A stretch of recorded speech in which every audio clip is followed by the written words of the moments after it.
Telugu first news ముందుగా headlines చూద్దాం. ప్రభుత్వ పనితీరుపై ప్రజలు సంతృప్తిగా ఉన్నారన్న నిమ్మల. ఇంటింటి ప్రచారంలో ప్రభుత్వ పథకాలు వివరించిన నిమ్మల.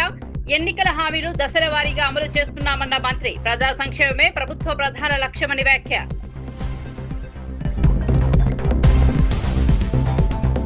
ఇరవై ఒకేళ్ల ఎన్నికల ప్రతిపాదనపై బండి సంజయ్ విమర్శలు. ప్రజాప్రతినిధులకు రాజకీయ పరిపక్వత అవసరమన్న బండి. ఎన్నికల సంస్కరణలపై సమగ్ర చర్చ జరగాలన్న బండి సంజయ్. యువతకు అవకాశాలపై రాజ్యాంగబద్ధ నిర్ణయాలే ముఖ్యమని వ్యాఖ్య.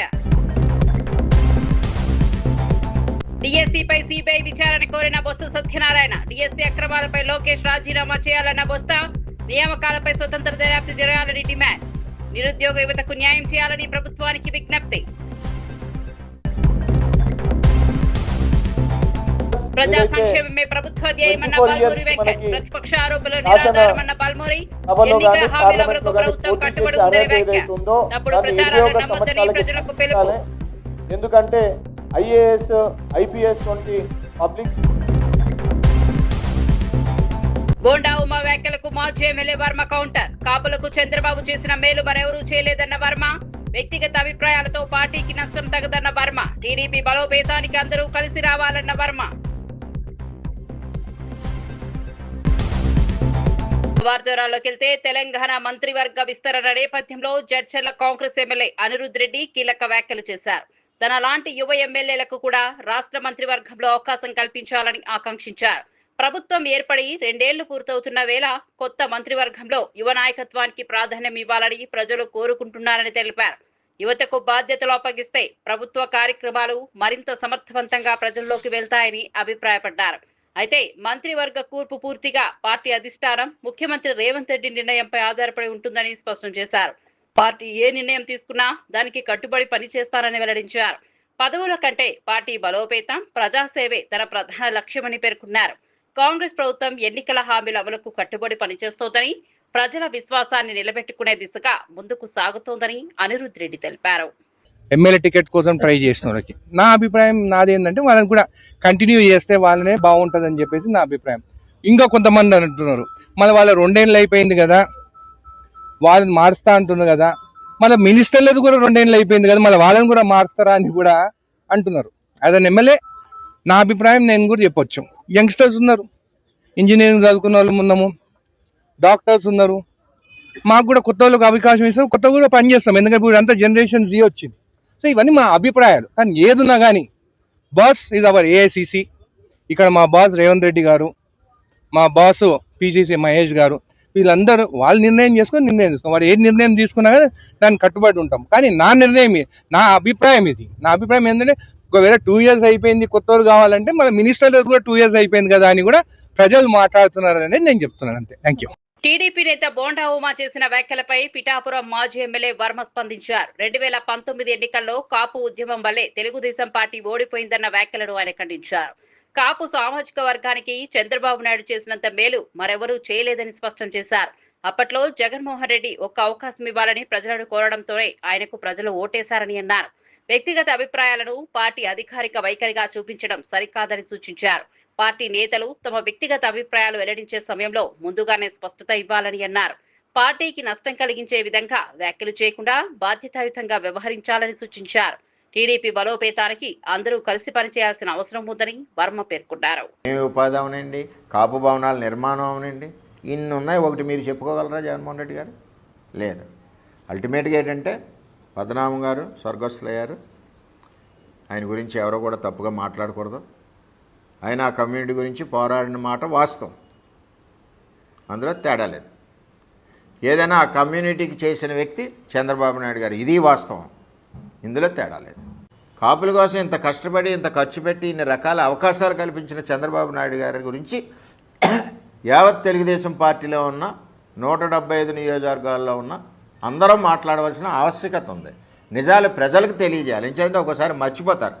కాపుల అభివృద్ధికి 2014-19లో చంద్రబాబు నాయుడు గారు చేసినట్టు ఏ ముఖ్యమంత్రి కూడా చేయలేదు.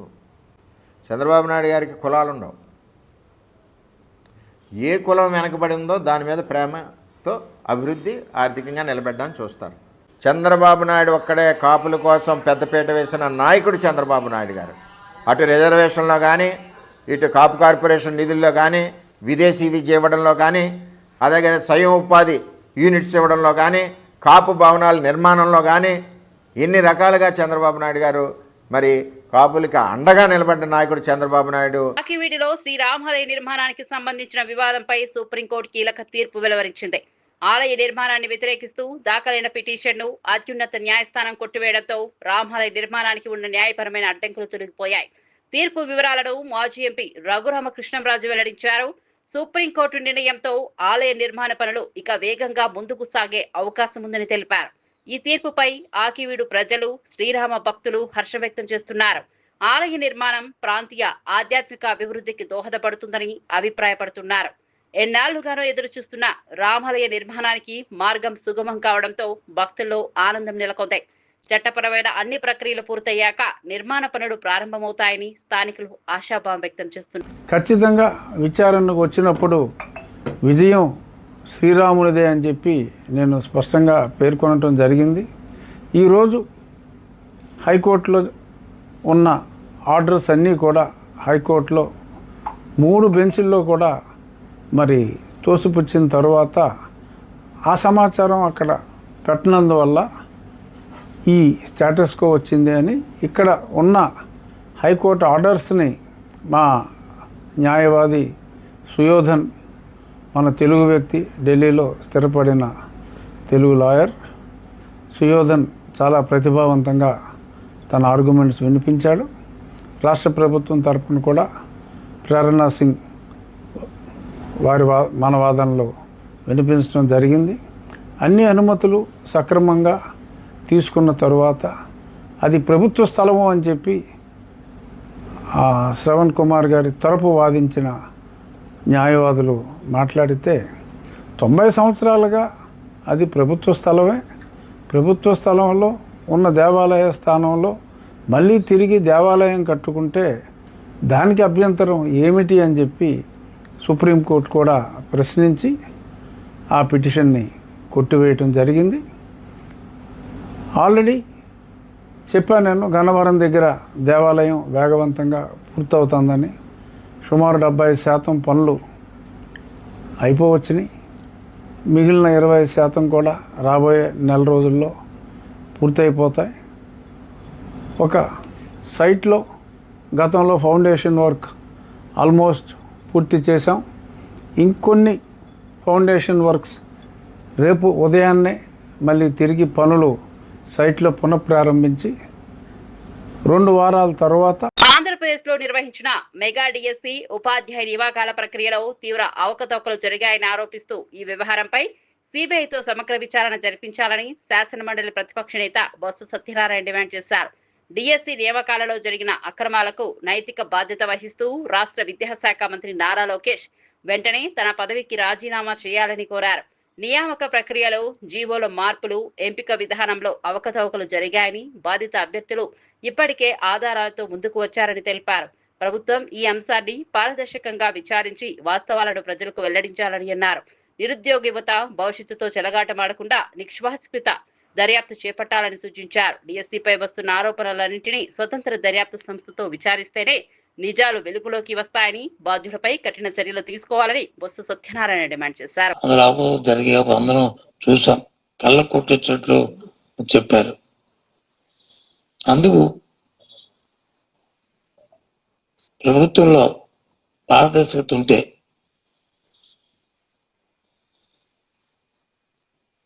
నిజంగా ప్రజల పట్ల చిత్తశుద్ధి ఉంటే, నిరుద్యోగుల పట్ల నిజాయితీగా మీరు కార్యక్రమం చేశామంటే సిబిఐ ఎంక్వైరీ అయ్యింది, నిజాయితీని నిర్మించుకోండి.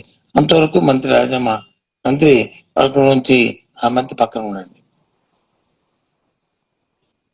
ఇలాగే చెప్పారు అక్కడ కూడా కబుర్లు. అక్కడికి ఏమైంది?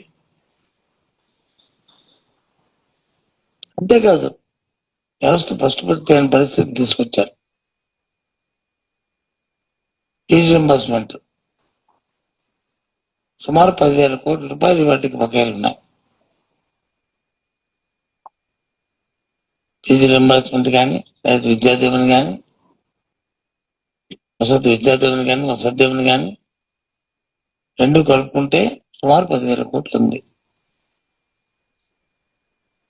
ఈ పథకం ఎప్పుడు వచ్చింది చంద్రబాబు నాయుడు గారు?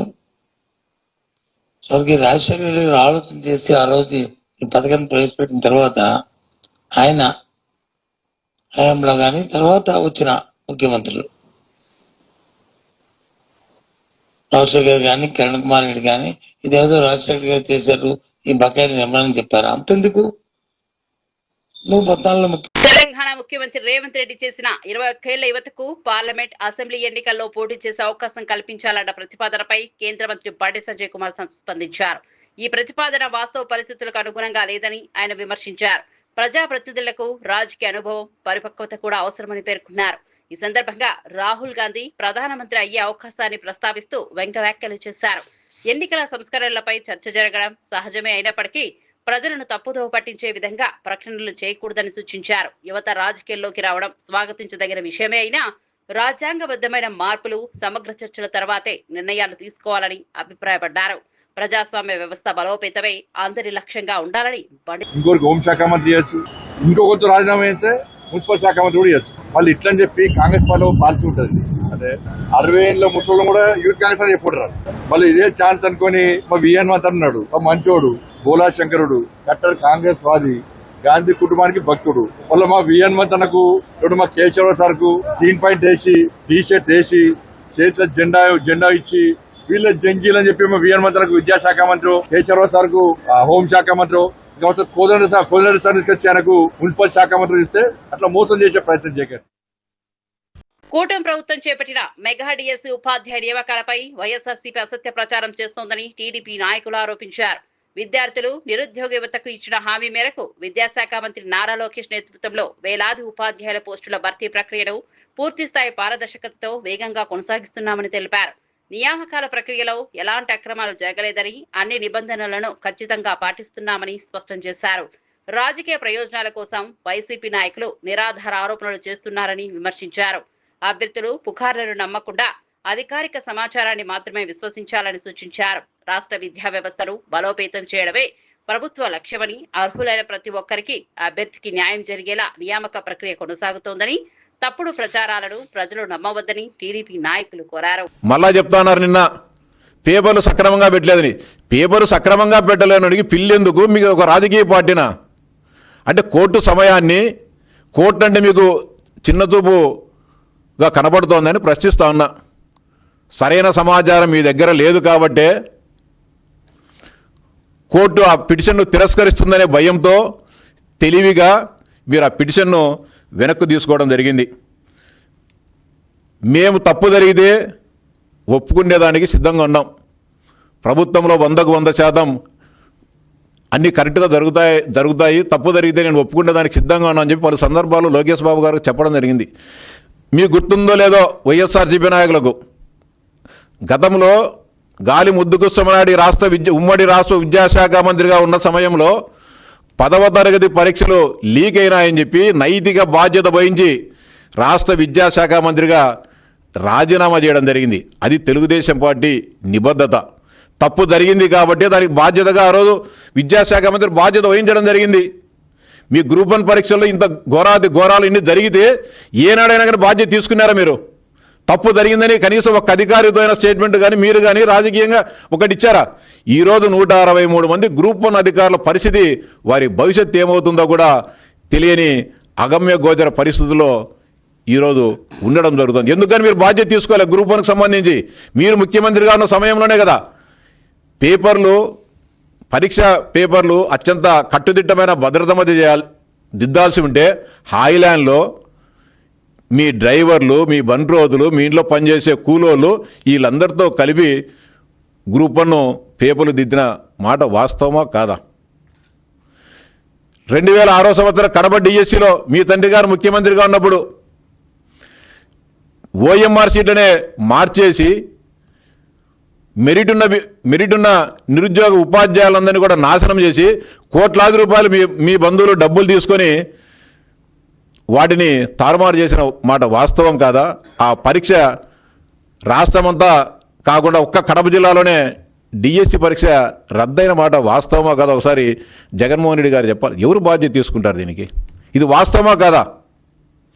డిఎస్సిలో ఏ యొక్క చిన్న తప్పు జరగకోకుండా 100% పారదర్శకంగా జరిగితే ఇంత నానాయాగి చేస్తూ ఉన్నారు. ఇంకా రేపు పెద్ద ఎత్తున ధర్నాలు చేస్తామంటున్నారు. ఈ ధర్నాలో దాదాపు 33,000 గ్రీవెన్సెస్ వస్తే ప్రతి ఒక్క గ్రీవెన్స్కు లిఖితపూర్వకంగా సంబంధిత అభ్యర్థులను కూర్చోబెట్టుకొని దీనివల్ల నీకు ఉద్యోగం రాలేదమ్మా, దీనివల్ల లేదని చెప్పి స్పష్టంగా అధికార యంత్రాంగం 3 అక్కడ జిల్లా విద్యాశాఖ అధికారి దగ్గర, ఆర్జేడీ గారి దగ్గర, అదేవిధంగా రాష్ట్ర కమిషనర్ దగ్గర కూడా వ్యవస్థలు గ్రీవెన్స్ సెల్ని ఏర్పాటు చేసి అందరికీ కూడా మొత్తం సమాధానాలు వారికి చేయడం జరిగింది. 200 పైచిలుకు కోర్టు కేసులు వేస్తే ఏ కోర్టు కేసులు కూడా ప్రభుత్వానికి వ్యతిరేకంగా తీర్పు రాలే. అవన్నీ కూడా ప్రభుత్వము ఏదైతే కౌంటర్ వేసిందో వాటన్నింటిని కూడా రాష్ట్ర హైకోర్టు కూడా సమ్మతించడం జరిగింది. ఇక్కడ ఎవరు కూడా నిరుద్యోగులు మాట్లాడడంలే. డిఎస్సిలో మాకు అన్యాయం జరిగిందనో, డిఎస్సిలో అవకతవకలు జరిగాయనో, ఈ రాష్ట్రంలో పరీక్షలు రాసిన నిరుద్యోగ ఉపాధ్యాయులు ఎవరు మాట్లాడడంలే. మాట్లాడుతుండేది ఒకరు రాజకీయ నిరుద్యోగులు మాత్రమే. రాజకీయ నిరుద్యోగులు జగన్మోహన్ రెడ్డి ఆయన ముఠ ఎప్పుడెప్పుడు ఈ రాష్ట్ర ముఖ్యమంత్రిగా కూర్చోవాలని చెప్పి తగతగలాడుతూ గందరగోళాన్ని చేయాలని చెప్పి ప్రయత్నం చేస్తూ ఉన్నారు. ఇవన్నీ కూడా చర్చించాలంటే అసెంబ్లీకి రమ్మంటే మళ్ళా రాడు. ఎక్కడ మాట్లాడాలా? ఈ రాష్ట్రంలో నేను ఒక శాసనసభ్యునిగా గెలిపించడం జరిగింది పులివెందుల నియోజకవర్గ ప్రజలు. పులివెందుల నియోజకవర్గ ప్రజలు చర్చించేదానికి అసెంబ్లీకి రావు. ఒక మాజీ ముఖ్యమంత్రిగా, ఒక పార్టీ అధినేతగా నిజంగా నీకు అనుమానాలుంటే చర్చించాల్సింది అసెంబ్లీకి రావాలా. నీ దగ్గర ఏ సాక్ష్యాధారంలో తీసుకొని అసెంబ్లీకి రా. వచ్చే అసెంబ్లీ జరుగుతుంది కదా, దానికి మాత్రం రావు. చెట్ల కింద, గోడల కింద, చెరువు గట్ల మీద కూర్చొని బురదల్లే కార్యక్రమానికి నువ్వు ప్రయత్నం చేస్తూ ఉన్నావు. నీ ప్రయత్నం ఎప్పటికీ కూడా సఫలం కాదు. ఇంకా నీ మీద జంజీ యువత దృష్టి సారించలే. దృష్టి సారించి ఉండింటే ఈ రాష్ట్రంలో జంజీ యువత నీకు 11 కూడా వచ్చేటి కావు. జంజీ యువతకు కూడా విజ్ఞప్తి చేస్తా ఉన్నాం. 19-24 మధ్య కాలంలో జగన్మోహన్ రెడ్డి చేసిన దుర్మార్గాల పట్ల యువతను ఏ విధంగా వేధించారు, యువతకు ఏ విధంగా అన్యాయం చేశారన్న దానిపైన దృష్టి సారించాలా. ఆయన విశ్వరూపాన్ని, ఆయన వైఖరిని మీరు గమనించాలా అని చెప్పి కడపలో జూలై 28న వైఎస్ఆర్సీపీ ఆధ్వర్యంలో భారీ నిరసన కార్యక్రమం నిర్వహించనున్నట్లు పార్టీ నాయకులు ప్రకటించారు. ఈ కార్యక్రమానికి సంబంధించిన పోస్టర్ను ఆవిష్కరించిన నేతలు రాష్ట్రంలో విద్యారంగ సమస్యలు, మెగా డిఎస్సీ నియామకాలలో జరిగినట్లు ఆరోపిస్తున్న అక్రమాలపై సిబిఐ విచారణ జరిపించాలని డిమాండ్ చేశారు. విద్యాశాఖ మంత్రి నారా లోకేష్ తన బాధ్యతలను సమర్థవంతంగా నిర్వహించలేదని ఆరోపిస్తూ వెంటనే రాజీనామా చేయాలని కోరారు. ఫీజు రీయింబర్స్మెంట్, వసతి దీవెన బకాయిలను ప్రభుత్వం వెంటనే విడుదల చేయాలని డిమాండ్ చేశారు. ఎన్నికల సమయంలో ఇచ్చిన హామీలలో కూటమి ప్రభుత్వం విఫలమైందని వైసీపీ జిల్లా అధ్యక్షుడు రవీంద్రనాథ్ రెడ్డి విమర్శించారు. విద్యార్థులు, నిరుద్యోగుల సమస్యలను ప్రభుత్వం పట్టించుకోవడం లేదని ఆరోపిస్తూ ప్రజలందరూ ఈ నిరసన కార్యక్రమంలో పాల్గొని విజయవంతం చేయాలని పిలుపునిచ్చారు. ఎలా రిక్రూట్మెంట్ చేసుకోవాలి, స్పోర్ట్స్ కోటానే, మిగతాటి అన్నీ కూడా పక్కన పెడితే ఈ స్పోర్ట్స్ కోటానే ఎలా ఫిలప్ చేయాలి అని చెప్పేసి ఇచ్చిన జీవోలు.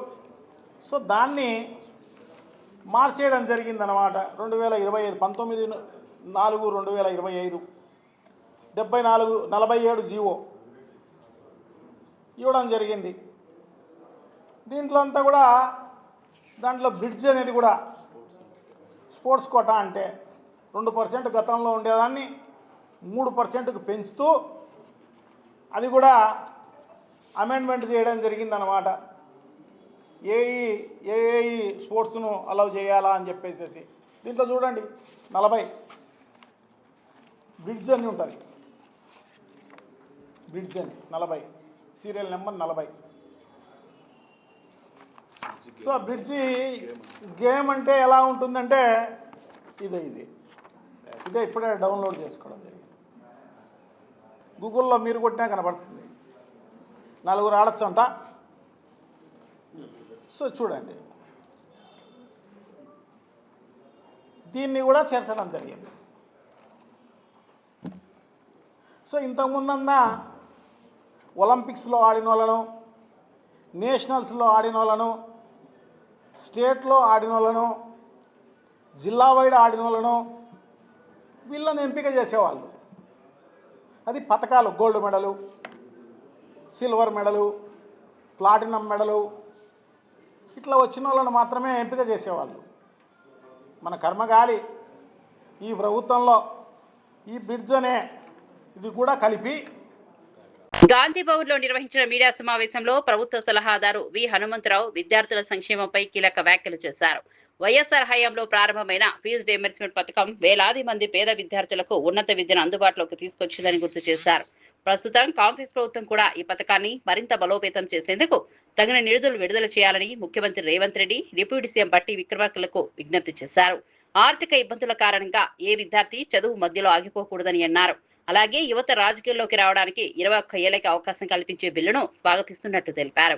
యువతకు రాజకీయాల్లో అధిక ప్రాతినిధ్యం లభించడం ప్రజాస్వామ్యానికి మేలు చేస్తుందని అభిప్రాయపడ్డారు. విద్యా, ఉపాధి, రాజకీయ అవకాశాల యువతకు మరింత ప్రాధాన్యం కల్పించాలని హనుమంతరావు సూచించారు. మాకు వాగ్దానం చేశారు, ఆ తర్వాత ఇంప్లిమెంట్ కూడా చేశారు రాజశేఖర్ రెడ్డి పీరియడ్లో. అదేవిధంగా ఇవాళ ఏం జరుగుతున్నది, ఇవాళ ఫీజు రీయింబర్స్మెంట్ తర్వాత అయిన ప్రభుత్వంలో వచ్చిన ప్రజలు విద్యార్థి సోదరులందరూ మేము చదవలేము, ఫీజు కట్టలేము, మా పిల్లల భవిష్యత్తు ఎట్లయితుంది కాబట్టి ఏదైతే ప్రైవేట్ కాలేజీలు కానీ స్కూల్ కాలేజీలలో ఫీజు ఎక్కువ తీసుకుంటున్నారు, ఆ ఫీజు రీయింబర్స్మెంట్ చేస్తే మా పిల్లలు కూడా చదువుతారన్నారు. దానికి రాజశేఖర్ రెడ్డి గారు ఓకే చేశారు. కానీ ఆయన ఉన్నంతకాలం ఇవ్వడం జరిగింది. కానీ బీఆర్ఎస్ గవర్నమెంట్ వచ్చిన తర్వాత దాన్ని తుంగలో తొక్కేశారు. కనుక నా ముఖ్యమంత్రి గారు తప్పనిసరిగా దీని మీద ఎందుకంటే మీరు ఎన్నో అభివృద్ధి కార్యక్రమాలు చేస్తున్నారు. ఇవాళ గురుకుల విద్యార్థులకు, ఏది మహాత్మా జ్యోతిరావు పూలే విద్యార్థులకు, బీసీ విద్యార్థులకు కానీ ఇవాళ మీరు స్కూళ్ళల్లో షూ ఇస్తున్నారు, డ్రెస్ ఇస్తున్నారు, పడుకునే బట్టలు ఇస్తున్నారు, భోజనాలు పెడుతున్నారు, బ్రేక్ఫాస్ట్ పెడుతున్నారు, లంచ్ పెడుతున్నారు, అన్నీ బాగున్నాయి. కానీ ఇది ఒక్కటి మాత్రం, ఎందుకంటే అపోజిషన్ దీన్ని ఏ విధంగా అడ్వాంటేజ్ తీసుకోవాలని చూస్తున్నారు. కానీ అది మనం చేసిన కార్యక్రమే. మరి కొత్త కార్యక్రమం అడుగుతలే. మీరు ఇన్ని ఇండస్ట్రీస్ వస్తున్నాయి, ఎవరు చూడు తెలంగాణకు రావాలి, ప్రతి ఇండస్ట్రీ వాళ్ళు ఈడ పెట్టుబడులు పెట్టాలి, ఈడ ఉద్యోగాలు ఇవ్వాలని ఆయన అవకాశం కల్పించడమే కాకుండా న్యూ సిటీ, అదేవిధంగా స్పోర్ట్స్ సిటీ కూడా చేస్తుంది. కాబట్టి నా ఉద్దేశంలో ఇవాళ ప్రైవేట్ స్కూల్ ఏదైతే ఉన్నాయో, గవర్నమెంట్ ఏది ప్రైవేట్ ఇళ్ళల్లో ఉన్నాయి, ఏదైతే డెడికేటెడ్ స్కూల్స్ పెడుతున్నావో అదేవిధంగా వారికి 25 ఎకరాల భూమి, దానికి సరి అయిన కన్స్ట్రక్షన్కు అన్నీ చేస్తున్నాము. కనుక ఈ ప్రైవేట్లో ఉన్న ఇళ్ళల్లో కంటే ప్రతి ఏదైతే స్కూల్ ఉన్నారో మహాత్మా జ్యోతిరావు పూలే గురుకుల స్కూళ్ళకు దానికి కూడా ఒక 4-5 ఎకరాలు మీరు ఇవ్వగలిగితే పిల్లలు ఆడతారు, మంచిగా చదువుతారు, హాస్టల్లో ఉంటారు అనేది నా ఉద్దేశం. దీంతో పాటు there is a big demand ఉన్నదండి. ప్రతి ఒక్కరు కూడా ఏ బీసీ అసోసియేషన్ అందరు కూడా ఏమంటున్నారు, ఫీజు రీయింబర్స్మెంట్ ఇవ్వాలి అందరూ అంటున్నారు. ఈ అన్ని పార్టీలు కూడా మొదలుపెట్టినాయి.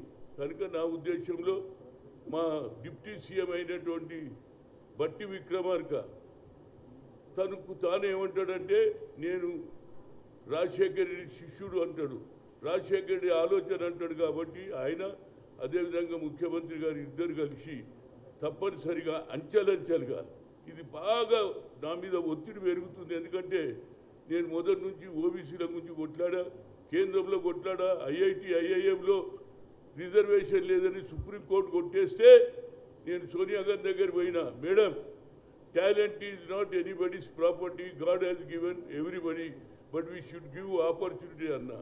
ఏం చేయాలన్నది, ఏం చేయాలమ్మా, మా దగ్గర కూడా టాలెంట్ ఉన్నది. కానీ ఇవాళ సుప్రీంకోర్టు కొట్టేసిన తర్వాత ఆల్టర్నేట్ ఓన్లీ పార్లమెంట్ కాబట్టి why don't you put a word to the doctor Manmohan Singh is the prime minister అంటే చెప్పింది, బిల్లు పాస్ అయింది.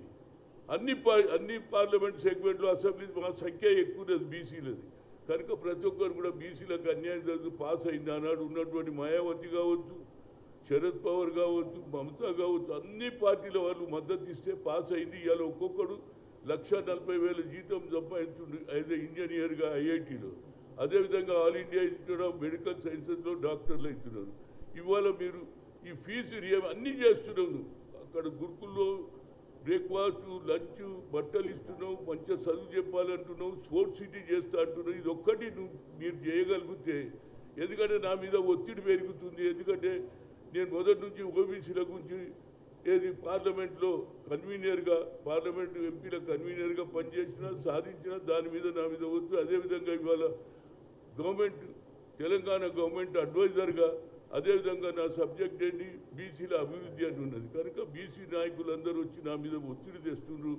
ముఖ్యమంత్రి గారు ఇది ఒక్కటి చేసేయండి.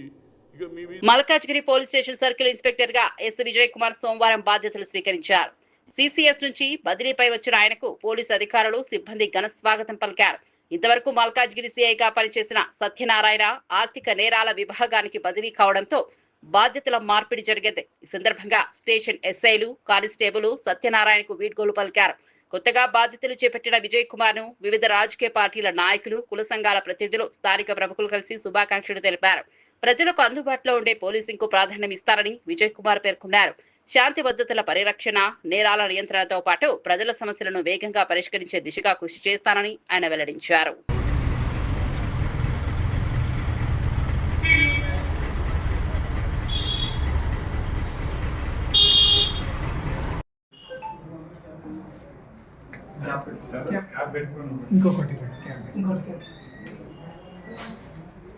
కూటమి ప్రభుత్వం అమలు చేస్తున్న సంక్షేమ అభివృద్ధి కార్యక్రమాలకు ప్రజల నుంచి విశేష ఆదరణ లభిస్తోందని మంత్రి నిమ్మల రామానాయుడు తెలిపారు. పాలకొల్లు 21వ వార్డులో నిర్వహించిన ఇంటింటి ప్రచార కార్యక్రమంలో పాల్గొన్న ఆయన 2 ఏళ్ల పాలనలో ప్రభుత్వం చేపట్టిన అభివృద్ధి పనులు, సంక్షేమ పథకాల గురించి ప్రజలకు వివరించారు. ప్రతి ఇంటికి చేరుకుని ప్రభుత్వ కార్యక్రమాలపై అవగాహన కల్పించగా ప్రజలు సానుకూలంగా స్పందించారని చెప్పారు. ఎన్నికల హామీలను దశలవారీగా అమలు చేస్తూ ప్రజల విశ్వాసాన్ని నిలబెట్టుకుంటున్నామని పేర్కొన్నారు. సంక్షేమం, అభివృద్ధి రెండింటికి సమానంగా ముందుకు తీసుకెళ్తూ అన్ని వర్గాల ప్రజలకు ప్రభుత్వం అండగా నిలుస్తోందని తెలిపారు. ప్రజల నుంచి వచ్చిన సూచనలు, సమస్యలను నమోదు చేసి వాటి పరిష్కారానికి చర్యలు తీసుకుంటామని వెల్లడించారు. రాష్ట్ర అభివృద్ధి, ప్రజా సంక్షేమమే ప్రభుత్వ ప్రధాన లక్ష్యమని మంత్రి నిమ్మల రాయుడు స్పష్టం చేశారు.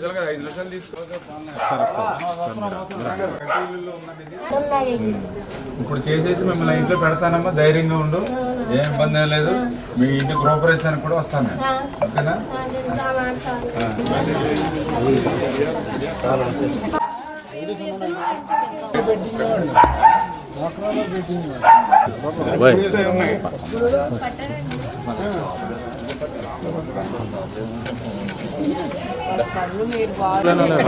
ఆవిడ అర్థం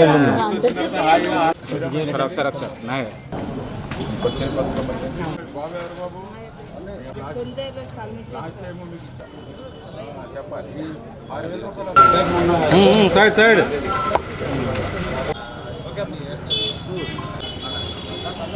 హైదరాబాద్ లోని సిఎల్పి కార్యాలయంలో నిర్వహించిన విలేకరుల సమావేశంలో ప్రభుత్వ whip MLC doctor Balmuri Venkat రాష్ట్ర ప్రభుత్వ సంక్షేమ అభివృద్ధి కార్యక్రమాలపై వివరాలు వెల్లడించారు. కాంగ్రెస్ ప్రభుత్వం ప్రజల సంక్షేమానికే అత్యధిక ప్రాధాన్యం ఇస్తోందని తెలిపారు. ప్రతిపక్షాలు చేస్తున్న ఆరోపణలు పూర్తిగా నిరాధారమని ఖండించారు. నిరుద్యోగులు, విద్యార్థుల సమస్యల పరిష్కారానికి ప్రభుత్వం పారదర్శకంగా చర్యలు తీసుకుంటోందని పేర్కొన్నారు. ఎన్నికల హామీల అమలులో ప్రభుత్వం కట్టుబడి ఉందని, ప్రతి వర్గానికి న్యాయం జరిగేలా సంక్షేమ కార్యక్రమాలను అమలు చేస్తున్నామని చెప్పారు. అభివృద్ధి, సంక్షేమాన్ని సమతుల్యంగా ముందుకు తీసుకెళ్తూ రాష్ట్ర పురోగతికి ప్రభుత్వం కృషి చేస్తోందని వివరించారు. ప్రజలు తప్పుడు ప్రచారాలను నమ్మకుండా ప్రభుత్వ పనితీరును గమనించాలని బల్మూరి వెంకట్ కోరారు.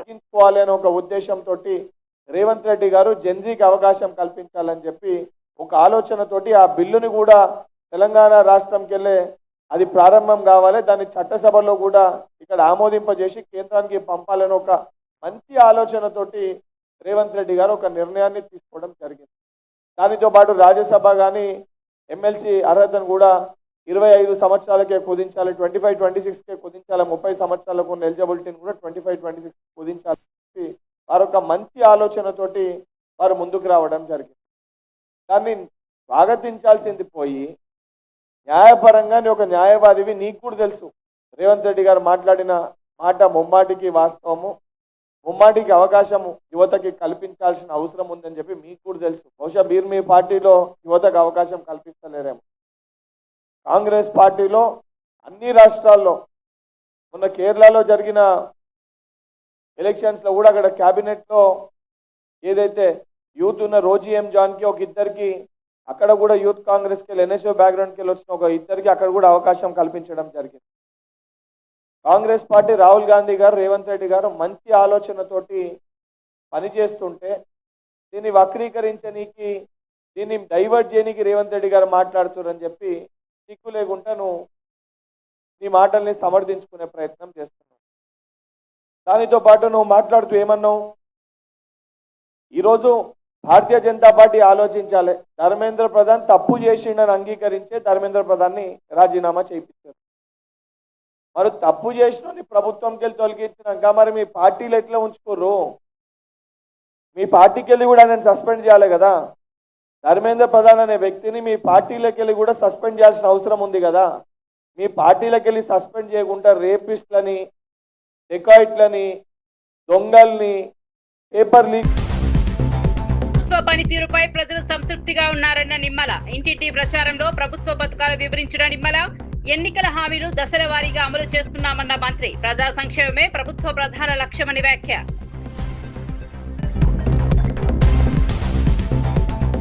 21 ఏళ్ల ఎన్నికల ప్రతిపాదనపై బండి సంజయ్ విమర్శలు. ప్రజాప్రతినిధులకు రాజకీయ పరిపక్వత అవసరమన్న బండి. ఎన్నికల సంస్కరణలపై సమగ్ర చర్చ జరగాలన్న బండి సంజయ్. యువతకు అవకాశాలపై రాజ్యాంగబద్ధ నిర్ణయాలే ముఖ్యమని వ్యాఖ్య. డిఎస్సీపై సిబిఐ విచారణ కోరిన బొత్స సత్యనారాయణ. డిఎస్సీ అక్రమాలపై లోకేష్ రాజీనామా చేయాలన్న బొత్స. నియామకాలపై స్వతంత్ర దర్యాప్తు జరగాలని డిమాండ్. నిరుద్యోగ యువతకు న్యాయం చేయాలని ప్రభుత్వానికి విజ్ఞప్తి. ప్రజా సంక్షేమమే ప్రభుత్వ ధ్యేయమన్న పాల్మూరి వ్యాఖ్య. ప్రతిపక్ష ఆరోపణలు నిరాధారమన్న పాల్మూరి. ఎన్నికల హామీల అమలుకు ప్రభుత్వం కట్టుబడి ఉందని వ్యాఖ్య. తప్పుడు ప్రచారాలను నమ్మొద్దని ప్రజలకు పిలుపు. ఎందుకంటే ఐఏఎస్, ఐపీఎస్ వంటి పబ్లిక్. బోండా ఉమా వ్యాఖ్యలకు మాజీ ఎమ్మెల్యే వర్మ కౌంటర్. కాపులకు చంద్రబాబు చేసిన మేలు మరెవరూ చేయలేదన్న వర్మ. వ్యక్తిగత అభిప్రాయాలతో పార్టీకి నష్టం తగదన్న వర్మ. టీడీపీ బలోపేతానికి అందరూ కలిసి రావాలన్న వర్మ.